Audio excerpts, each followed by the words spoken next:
Okay, good morning, everyone.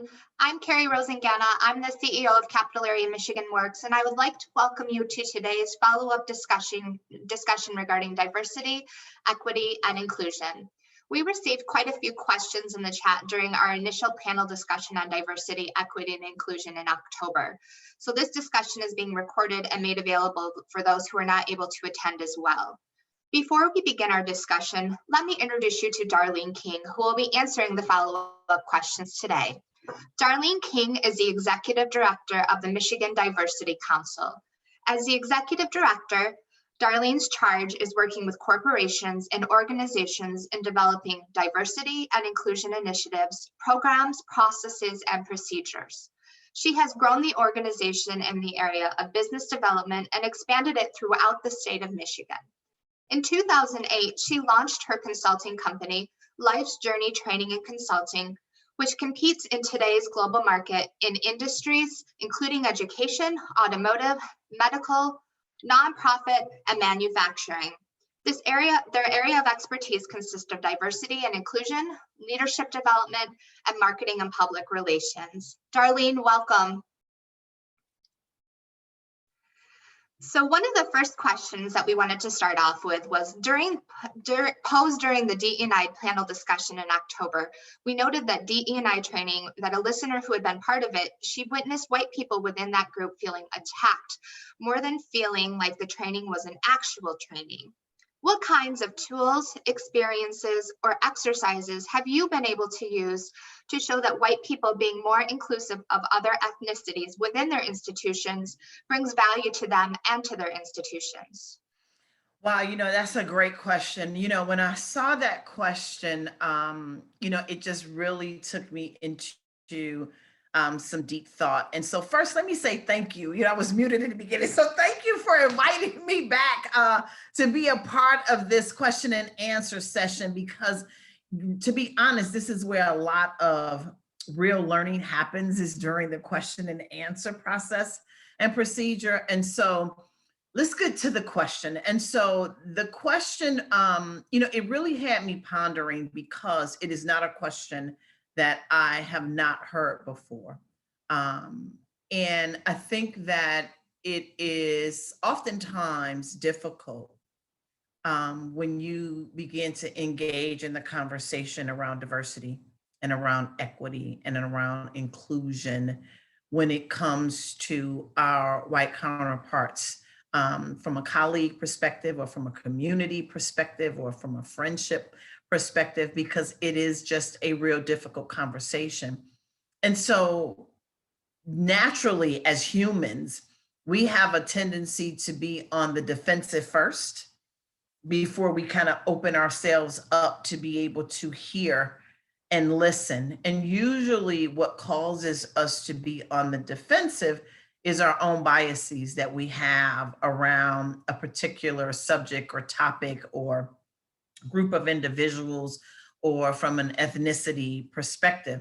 And so our biases literally act as, kind of like a lock and key to keep us from really having an open mind about this particular conversation. So because naturally diversity and equity as a whole deals with marginalized populations and groups, and with different ethnicities and different people of color, white people instantly say, well, that has nothing to do with me. I'm not a part of that conversation because you're talking about equity. Well, equity is across the board for everybody. You know what I mean? It is not a Black thing. It is not a white thing. It's not an Asian or Hispanic thing. Equity is equity. And everyone is entitled to have equity in, from a societal perspective. And so that definitely applies to everyone. People have the connotation and the notion that only white people have privilege. And so because they have that connotation in their mind, which is so far from the truth, they feel like, well, then equity doesn't apply to us. There are people in every socioeconomic status and group, regardless of your race or ethnicity, regardless. And so the question becomes, how do you get to an equitable place for all, which number one includes white people in that conversation? When we look at diversity, another misnomer is white people feel that diversity is still not about them, because the very first thing that they think about with diversity is race and gender. And so, especially from looking at it from the lens of white women, they say, well, white men feel like white women have a place better or greater than they do because they are, quote unquote, a woman. And so a woman falls up under that diversity piece and that diversity umbrella. But diversity still covers the gamut for all. There are 56 components in diversity, equity, and inclusion. So if you remove race, and if you remove gender, and if you remove your blind spots that you have around this work, that it is not about you, that it is only about them, then that is when you can really begin to take a look at and understand all of the other components surrounding diversity, and that white people have a place in this work. Disability, that's not Black, white, Asian, or Hispanic, or any of that. LGBTQ doesn't have a color or a race. It's open to all genders and identities when you look at it from that perspective. A veteran can be a male or a female, or it can be Black, white, Asian, Latino. You fall within that category. We talk about pay equity in diversity. That's for all. That's not because you're Black or because you're white. That is across the board as a whole. When we look at biases, that's all of us. When we look at micro and macro aggressions, that is all of us. And so the question becomes, how are we contributing as a collective, Black, white, Asian, Hispanic, whatever the case may be, Middle Eastern, it doesn't matter. How are we contributing collectively to the whole of the spirit of inclusion and the spirit of equity and the spirit of diversity? On the flip side of that, yes, is there an enormous amount of conversation around this work around race and around gender and around ethnicity? And it is. And the reason for that is because those groups, from a societal perspective, have been marginalized the most.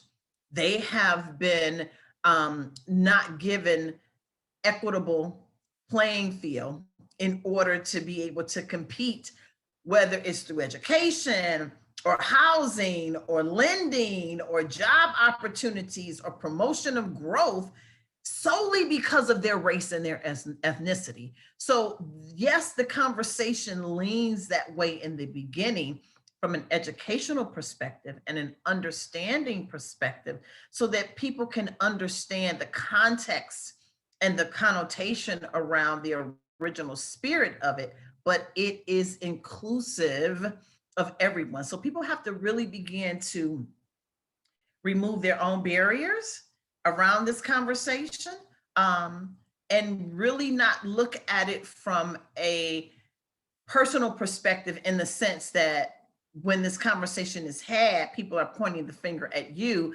because you're white. No, they're not pointing the finger at you. Now, when the systems were designed, you were nowhere to be found. You weren't born, you weren't here, you weren't a part of the creation of the institutional and systemic systems that hinder and close people out. But if you play a role as a leader, as a white male or a white female or an individual, whether it's in the community or the workplace or your home or whatever, then yes, we say that we need you all, and we all need to collectively bind together in order to promote the spirit of DE&I. So I hope that answers that question.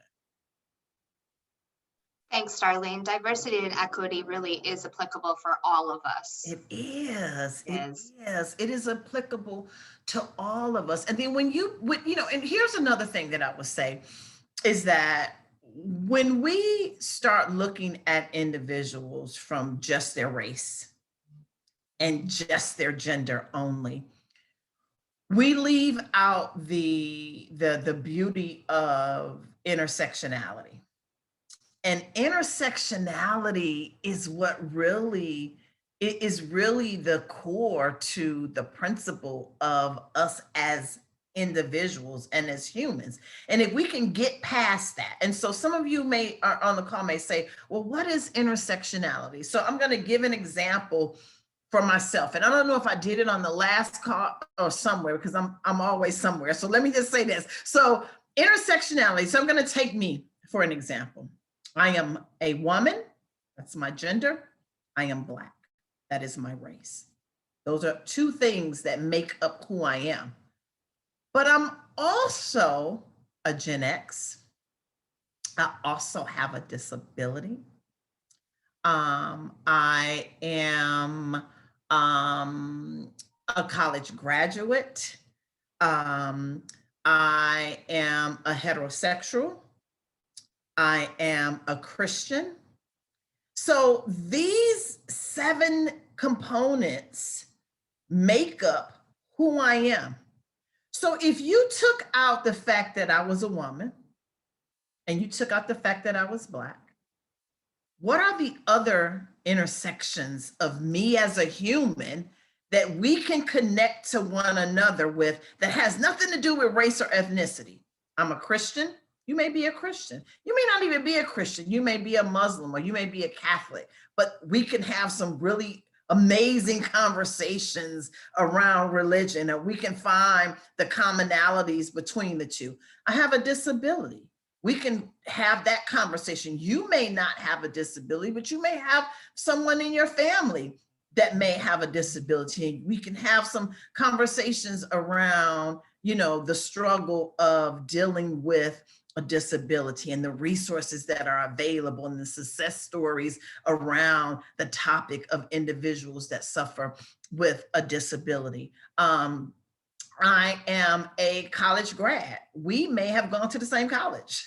We may have gone to rival colleges. You know what I mean? We both may have pledged a sorority or a fraternity, or we may have studied in the same. So if we begin to look at the intersectionality of us from a human perspective and remove race and remove gender, then that opens the door up for those that feel like I don't have a place in this conversation, or I don't have a place in this body of work, to really begin to see that we all have a place and space in this body of work. Thanks, Darlene. So continuing along those lines, do we need to be respectful of people who say disrespectful things about other people and populations? And how do we address that? It happens every day. It happens every day. We see it all of the time. Micro and macro aggressions are real. Disrespect is real. And you wonder, because you hear people say all the time, well, I don't disrespect anyone. And it's like, well, where did the word disrespect come from? Somebody is disrespecting someone along the way somewhere. And so that's what allyship is all about.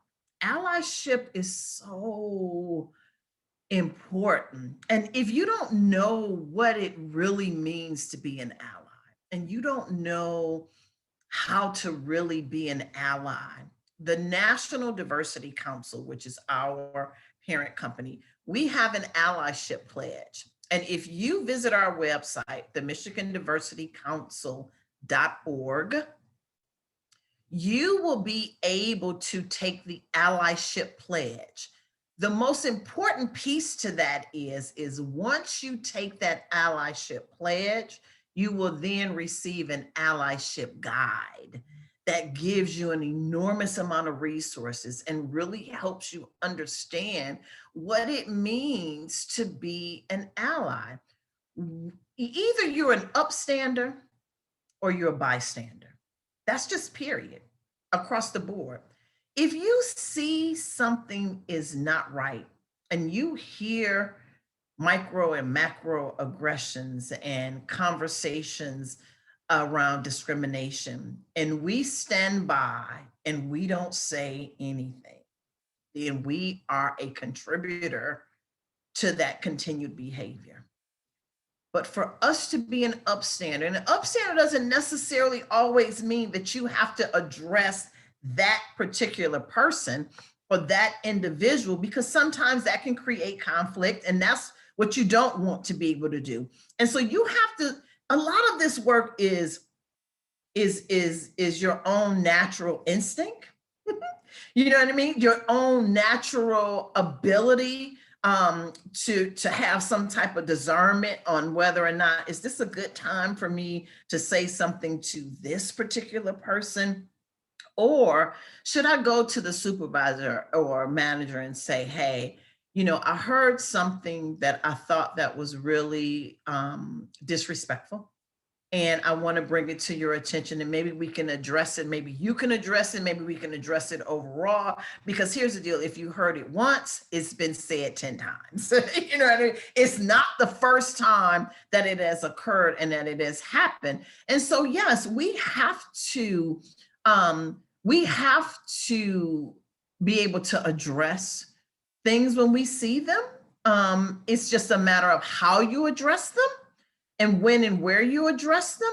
But if we don't address them, then we will continuously be in a vicious cycle that doesn't incorporate the spirit of inclusion, doesn't incorporate the spirit of our differences, doesn't incorporate the spirit of creativity, because people are walking around with animosity because something was did or something was said, and no one is standing up for them. So again, either you're an upstander or you're a bystander, and you have to learn what it means to be an ally, because it's an important too. Most people think that, in order to be an ally, I must, I have to be of a certain race or a certain gender or a certain, no, we all can be allies. All of us can be allies, because I can see things occur and happen as an African-American woman that may happen to a white colleague, or that may happen to someone, an essential worker at a grocery store. It could be anything. Behavior is behavior. And to see things that occur that that immediately when you hear them or immediately when you see them, your gut starts turning in a circle, then it's automatically not the proper thing and it's not right. And so that's how you begin to address, disrespect. We have to learn how to be better allies in order to do that. Thank you, Darlene. I agree with you completely about that. So COVID-19 has brought to light equity issues in healthcare. Could you share some information or details on the work of the Healthcare Council around this? Sure. So, COVID-19 has been difficult, to say the least. It has brought about an enormous amount of awareness to our society about inequities that have been happening for hundreds of years. And it has brought about an enormous amount of awareness around social determinants of health. Poverty is a huge social determinant of health. Discrimination and stress is a huge social determinant of health. And there are so many social determinants of health that has caused COVID-19 to have an enormous impact on the Black and African American communities and on the Latino communities. And so under the umbrella of the National Diversity Council, we have our National Healthcare Diversity Council. The purpose of this council is really to address the health disparities in our country, and how it impacts not only us as individuals, but what's the responsibility of organizations when it comes to healthcare? You know, the Affordable Health Care Act has always been a contention, you know, in our political landscape. But the reality is that as Americans, we and just as humans, we have the right to be able to afford people the opportunity to get well when they're sick.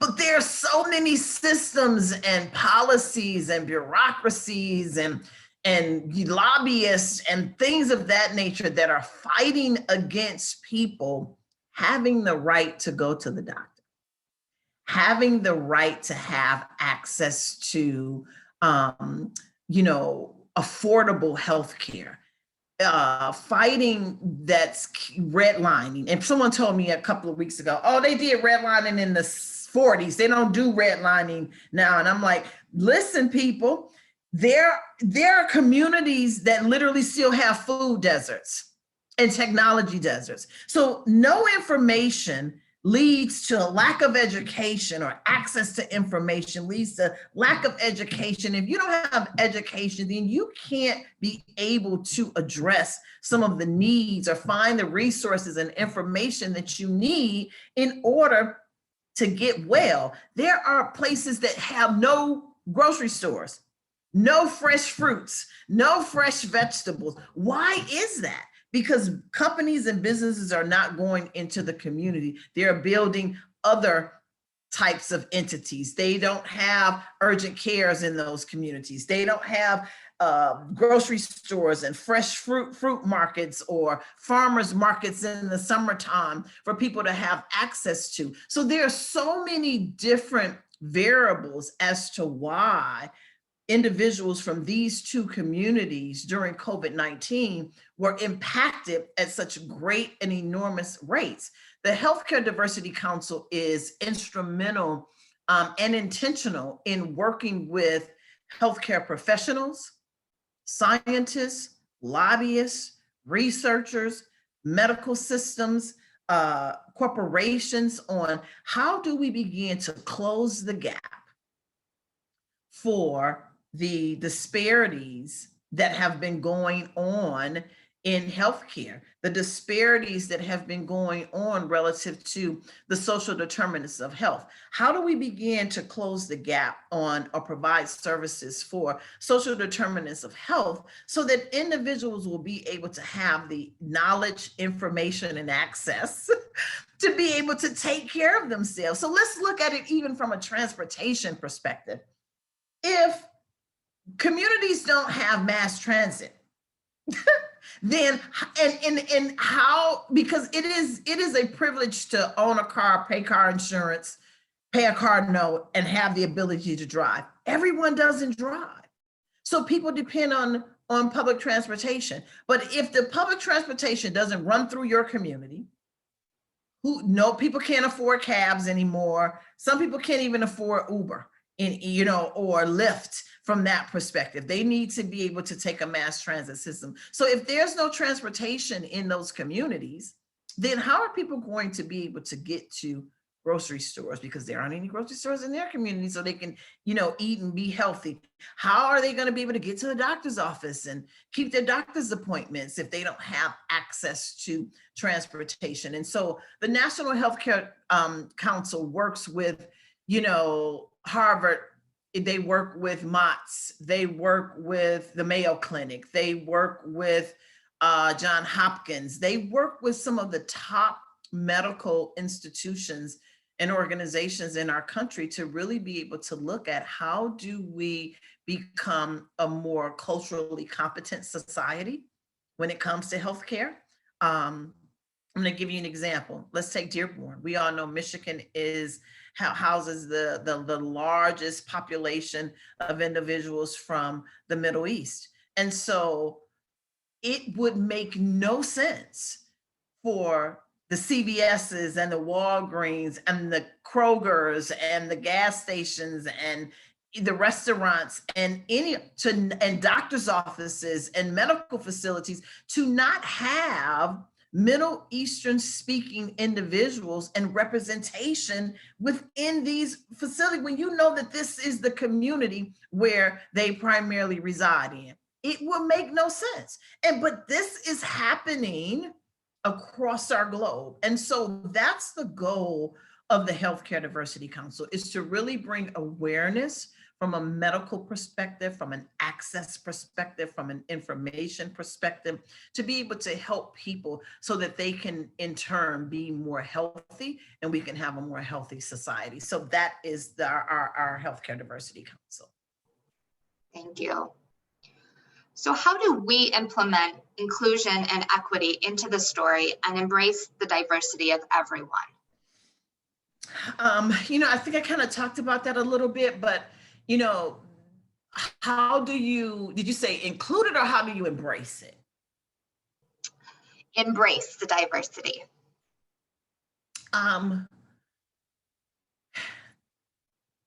Again, we have to understand people in as a whole, just in general, the human nature, tend to flee from what they don't know.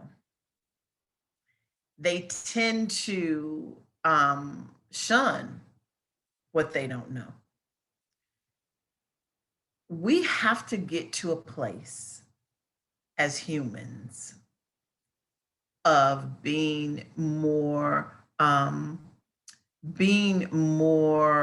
responsible for each other at the beginning and the end of the day.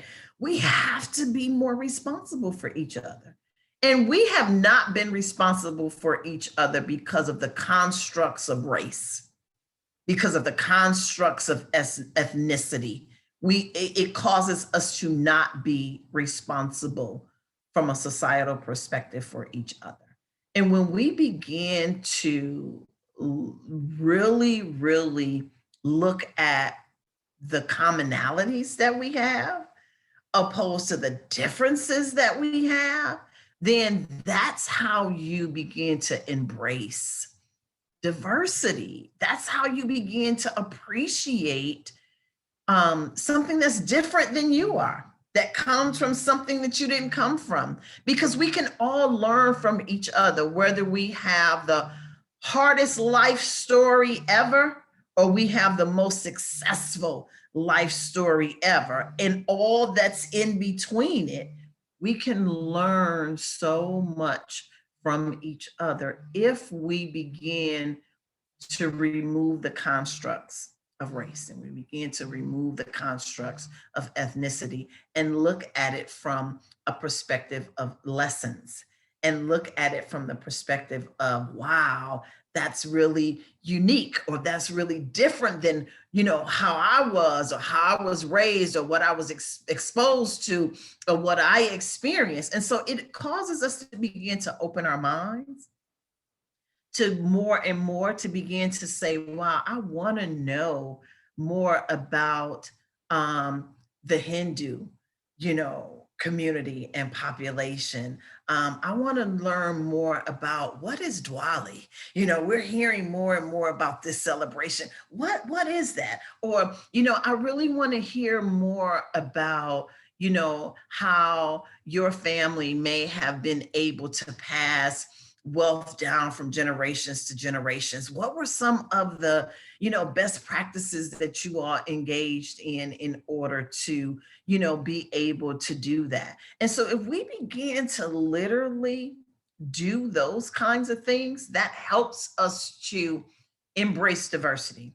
And once you begin to embrace that diversity, you begin to understand the challenges of each one of those populations and each one of those particular communities. You begin to understand the challenges and the obstacles that they have faced as a race or as a ethnicity. You didn't look at that first, you looked at the human first. and you looked at the commonalities that you have first, and you embrace that. Then once you do that, you have the ability to begin to have some real candid conversations around understanding how inequities have touched them, or have touched their lives, or have touched them as human, and as humans, and some of the challenges that they've gone through. Then that's when you begin to say, you know what, that's not right, because that was done because they were Hispanic, or that was done because they're an immigrant, or that was done because they're LGBTQ, or that was done because they have a disability. So, and that's not right. So because it's not right, you begin to embrace the concept around they need to be included. Why aren't they included? You begin to accept the spirit of, well, we need to be able to ensure that they have the resources that they need so that we can have a more equitable playing field and a more equitable society, because equality is not equity. And folks think that it is, and it is not. It's two totally different things. But that is how you begin to embrace the spirit of diversity. We have to stop looking at what makes us different, but find through intersectionality our commonalities, so then we can begin to literally move the needle in the work of inclusion, move the needle in the work of equity, and really begin to embrace each other as a society as a whole. Thank you, Darlene. I thought your mention of looking at the human first is something to always keep at the forefront of everything. Yes, it is. Yeah, that was really impactful, that statement. Yes. So do you have any on how we can stop fighting as a people? You know, I think that a lot of the conversation around the discord between races, um, we have to be honest about that conversation. We have to be honest about why has it existed for so many years, and we have to be very, very honest about it. We have to look at, you know, the way our Constitution was constructed. We have to look at the way how colonialization has brought about, discrimination and slavery, not only in this country, but in the world as a whole.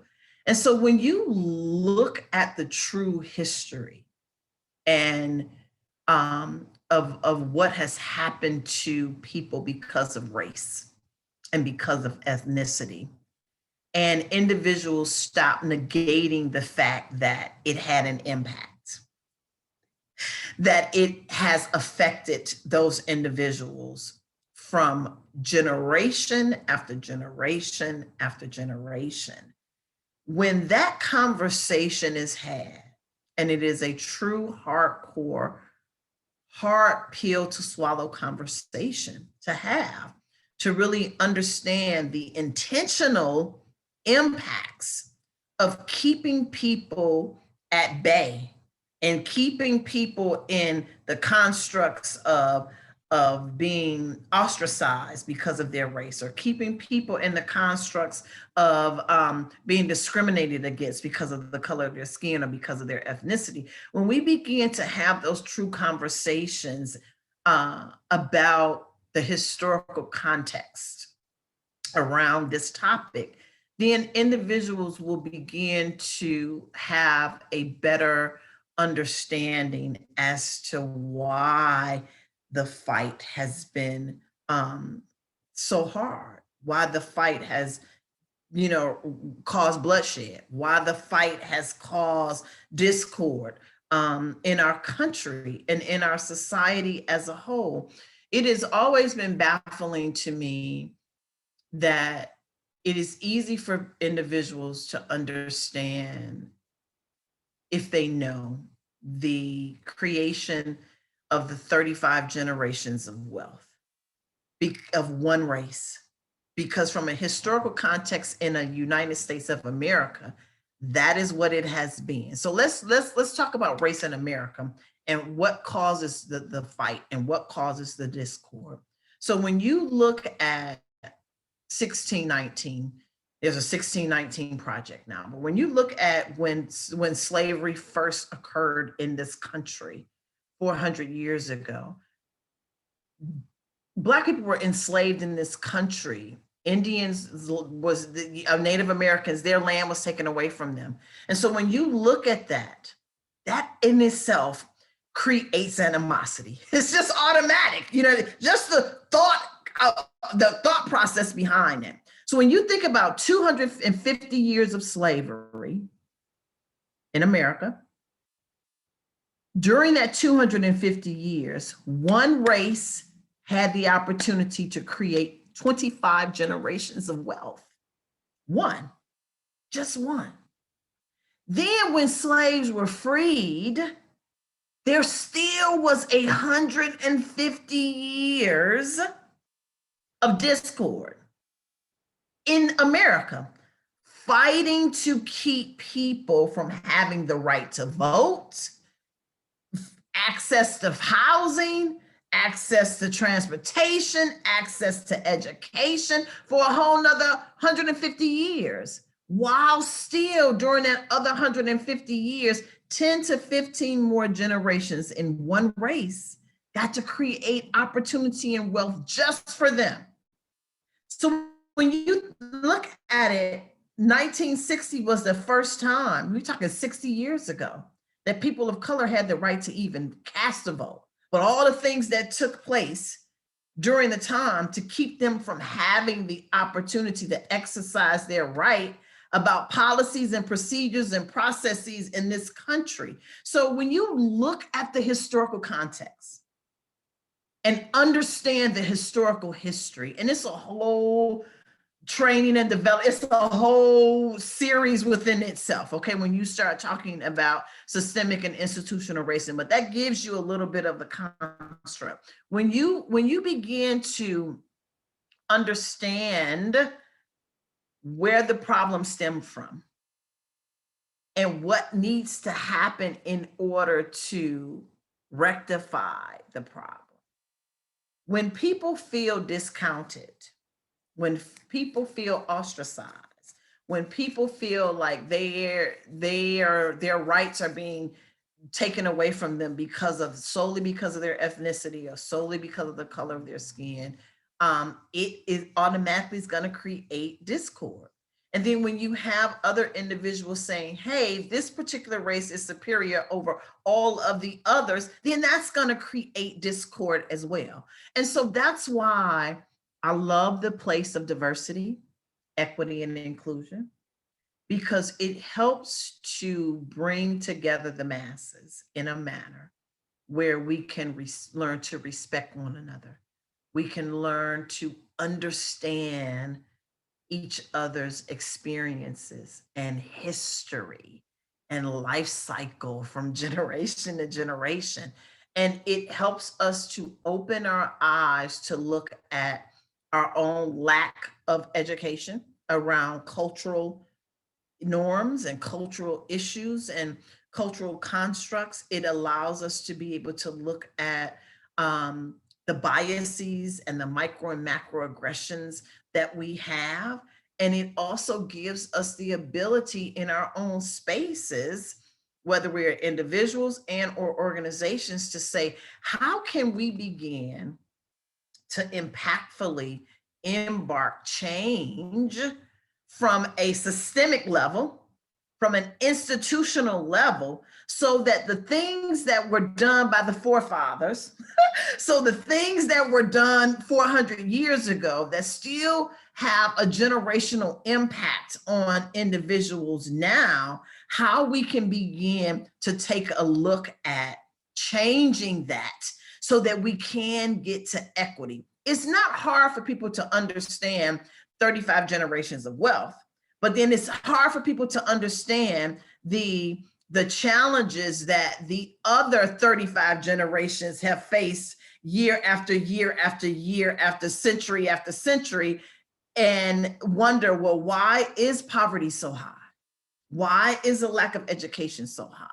Why is the murder rate so high? Or why is this so high? Well, it is a historical context. So if you have been ostracized and discriminated against and brainwashed and for 35 generations, then what makes it any different than the individuals that were able to create the 35 generations of wealth? You beget what you create.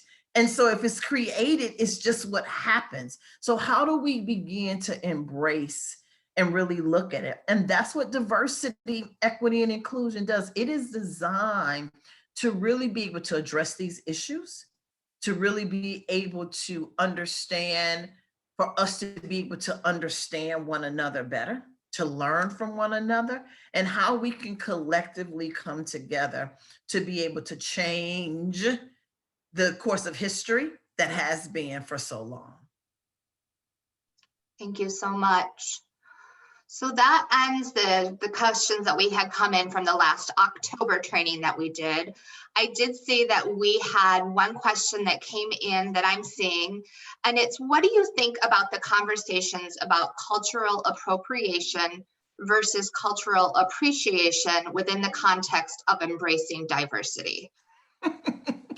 I think it's an excuse. It's an excuse, okay? And I say that in a sense because it's another way and another form to negate who they are. You know what I mean? And what they are, and where they come from, and what's important to them, and their own ethnicity and their own race. It is another way to strip them of their heritage and who they are, and to get people to not be appreciative of it. It's kind of like this. If I go to France and I go to Paris, I want to go to the Eiffel Tower. I want to eat some of the best biscotti they have. I want some of the best coffee they have. I want to experience France. I don't want to go to France and experience Germany. If I want to experience Germany, I'm going to go to Germany. And so it's the same concept. I can't go to France and expect for them to act and be German and do the cultures and the cultural norms of Germans, because they're not Germans. They're not. And so that is the difference. And so that's why I see it as an excuse to be able to water down the richness of cultural competency, the richness and the what all it has to offer for us to learn. That's why you have world travelers. They travel the world because they want to be able to learn and appreciate the cultures of people. Go to the Bahamas, they go to Mexico, they go to Brazil. They go because they want to experience the cultural norms of that particular place and region. Why is it that in America, when we are the quote unquote melting pot of the world, that we now want to strip people from who they are and what they are, and strip others from having an appreciation for who they are and what they are, just because they've come from another place and they happen to land here in America? So that is why I say I see it as an excuse, and we are doing ourselves a disjustice and a disservice if we begin to look at it in that state, opposed to the appreciation from a cultural competency perspective. Thank you, Darlene. Do you have anything else that you'd like to add on for our audience today, Darlene? I will say this. I'm not sure who's on the call. I'm not sure where you all are in your journey. I don't even know what your roles are. But I will say this work is so important and it is so needed. As you can see, our society is um, is changing. Um, it is really, really changing, and it is changing to a sense that it is um, becoming more and more diverse. And if organizations want to be sustainable in the 21st century, they are going to have to. It is not a maybe or I might or I'll think about it.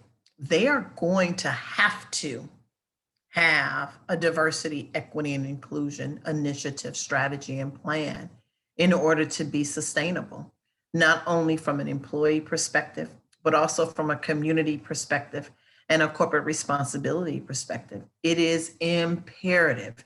And you cannot do it by putting the cart before the horse. You can't start and say, I'm going to start an ERG and then we've answered all the questions. No, you have to start just like with anything else. You have to start with some education. An education around what is this work all about? What's the business case for this work? How do we get it done? What do we do?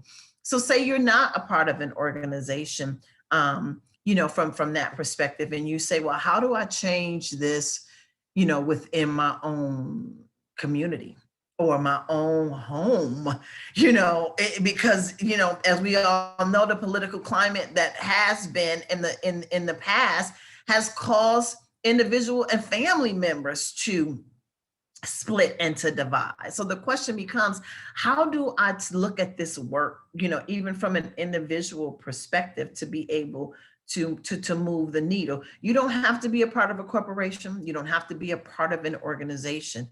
When you see something, say something.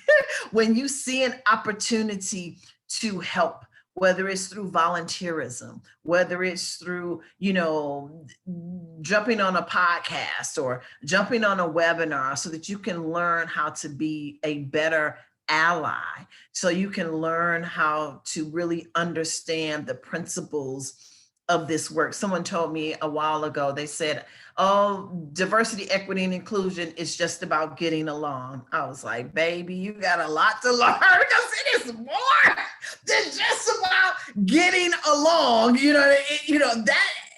It's about respecting and having an appreciation for others, but there are so many other pieces, to this. And so, you can start out as an individual, being an ally, the allyship pledge. Go to our website, MichiganDiversityCouncil.org, and you will be able to see the allyship pledge as well as the CEO anti-racism pledge as well on our website also. And so that is what I would just recommend. Just please, as we embark upon a new year, new start, new beginnings, we all come up with a resolution. Some of us, they drop off on day 2, but we still come up with a resolution. Make a resolution to yourselves, as leaders, as frontline individuals, as community leaders, as family, mothers, fathers, siblings, aunts, sisters, brothers. Make a resolution that you are going to be a better ally in 2020 and whatever that looks like, but that you are going to be a better ally. So I wish you all an amazing, amazing holiday season. And so that would be what I would leave them with.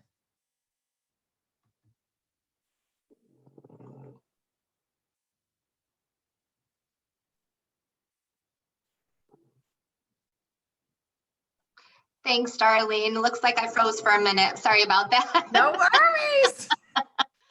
Well, I would like to thank you for taking the time today to come back and answer the follow-up questions from our last training and discussion in October.